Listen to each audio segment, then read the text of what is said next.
Thanks for visiting me on my channel. Please subscribe and like this video if you like it. Don't if you don't, but maybe avoid the thumbs down just because it'll ruin my life. I just wanted to share with you these books that were in my house as a child, and they helped me on my journey of appreciation for nature and eventually deep connection to nature, although that came a bit later. But these books are probably what started it all. So we have Field Guide to the Animals of Britain. Now, typically this includes the Republic of Ireland, which it shouldn't, but I'm also quite grateful that it does, otherwise I wouldn't have been able to find some of the things that were in my experience, in my locality. It's just a typical thing, if you're not from Ireland, you might not know this, where Britain kind of forget that the Republic of Ireland is independent from them for the last 100 years, and they tend to include us in when they're talking about Britain, and it really annoys us. Anyway, side note. So this one is the animals. It's beautiful. So what have we got? Like, oh, cows, badgers, roe deer. Some of the stuff, of course, won't be in Ireland. What the hell? Red-necked wallaby. It must have escaped from a zoo or something. Oh, ooh, look at those mushrooms. Isn't that beautiful? I actually just remember that mushrooms are a big part of my appreciation of nature also. When did that happen? Anyway, Water Life of Britain. I've not spent any time looking at this book, but I think I'm going to start. The illustrations in all of these are amazing. Oh my god, that looks like a cockroach. I can't cope.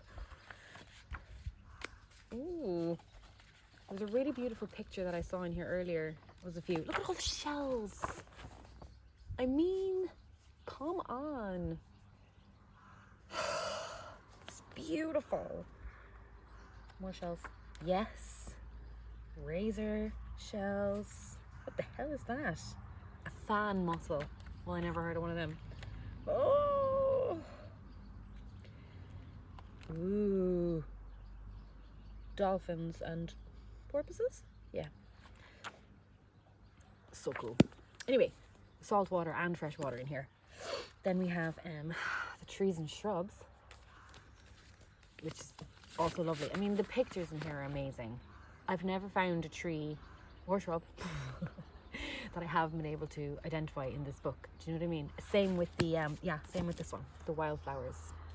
It's incredible. The pictures are so good, and they have everything. I wonder, do they have that thing they just found in Killarney National Park? What's it called?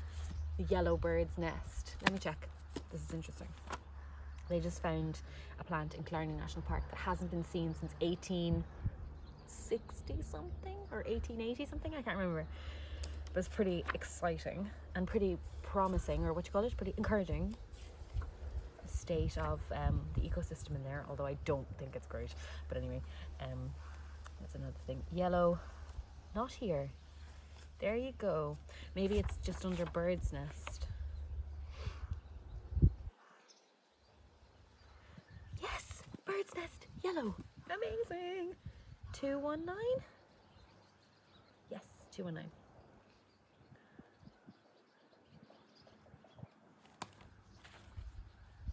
Ew. It's really quite ugly. Can you see that? It doesn't really look like a plant. Anyway. Strange both in appearance and its habits, this plant used to confuse botanists. It was once believed to be a parasite upon the roots of trees such as beech and pine. However, it is now known to be a saprophyte, a plant that obtains its food from decaying material.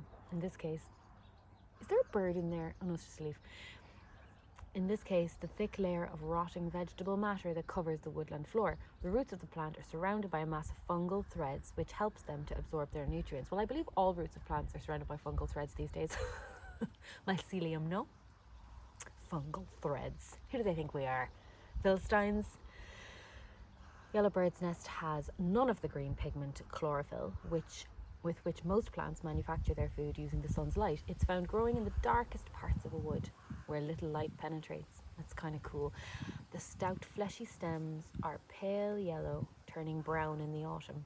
Yeah, it reminds me of like a succulent. It reminds me of one of those kind of cactus house plants. What's that one called? Is it a Christmas cactus? It reminds me of that. It's a similar shape.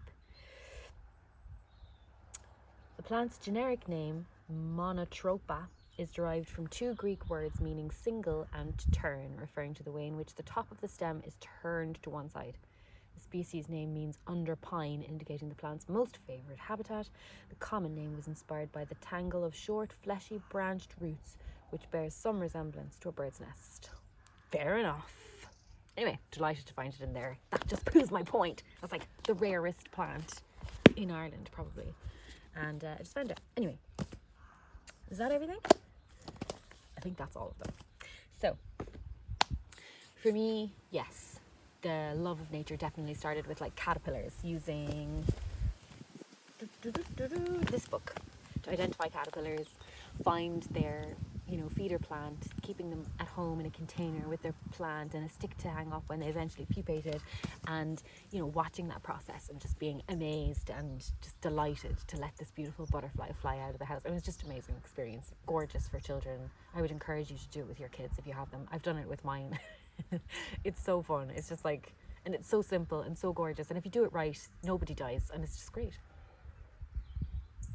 The other thing that would have connected me to nature as a child would have been blackberries. Now, there was always a tradition of collecting blackberries, not for jam. We were never a big jam making family, and we were never a particularly big fresh blackberry eating family either. We would collect blackberries to make this very specific tart that my mom would make, which was my favorite of all of the desserts that she made, and she made a lot.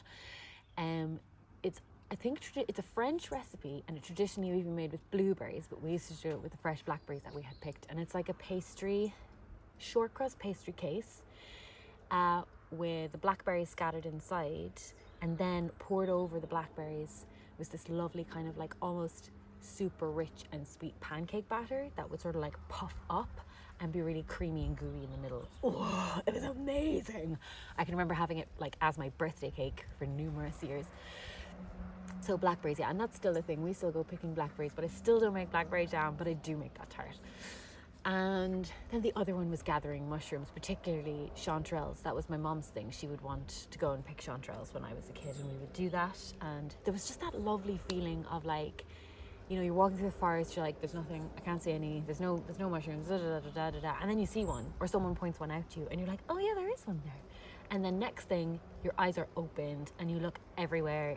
There seems to be chanterelles popping up everywhere. The gorgeous bright orange, you're like, how didn't I see that before? I love that feeling. And coming home with this lovely glut and the lovely time of year that it is, where it's kind of like you're going home to a nice warm cozy house and you're taking off your coats and your scarves and you're making something delicious, and yeah, it's just really nice. And then I remember branching out, to my mom's horror, when I was like in my late teens and going, oh no, maybe my early 20s, being like, Mom, I found this other mushroom that we can eat. And Mom's like, no, we can't. And I was like, yeah. It's called an amethyst deceiver. And it's this purple mushroom that I had identified in the woods that we used to pick chanterelles in. And it is also edible, despite its kind of ominous name. Maybe that's why it's called deceiver, actually, because it looks like it should be poisonous, but it isn't. Anyway, then continued kind of collecting mushrooms, and then sort of researching different kinds of mushrooms, and kind of then, like, as I got older, then we more interested in like more medicinal mushrooms and ancient cultures using mushrooms for different things. Anyway, so those would have been my kind of experiences of nature, as a child and as a young adult.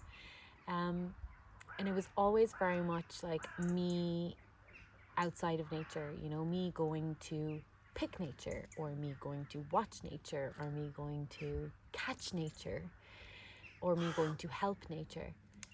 And it wasn't until I got much older that I kind of began to crave a deeper connection with nature. And fair play to me for actually trying to find what that deeper connection was. And I found it through forest bathing, which I'll talk about another time.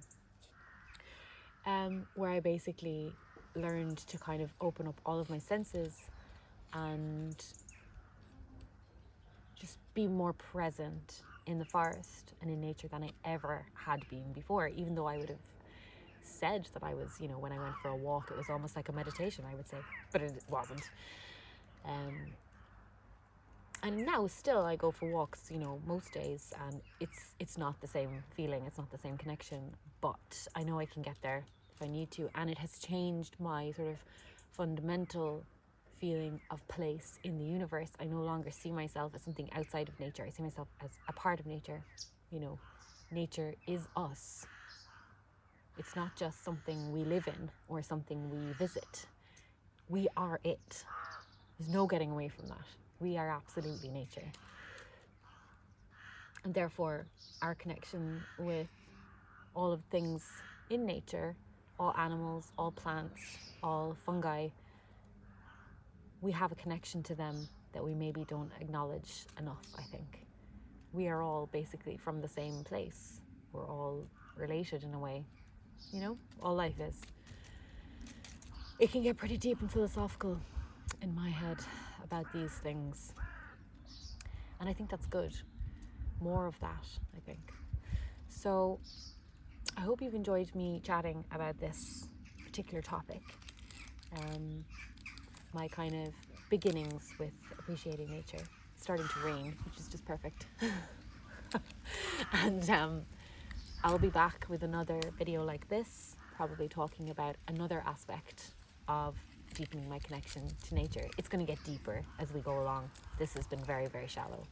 I'm excited to go deeper. I hope you'll come with me. So hit the subscribe button if you want to be notified when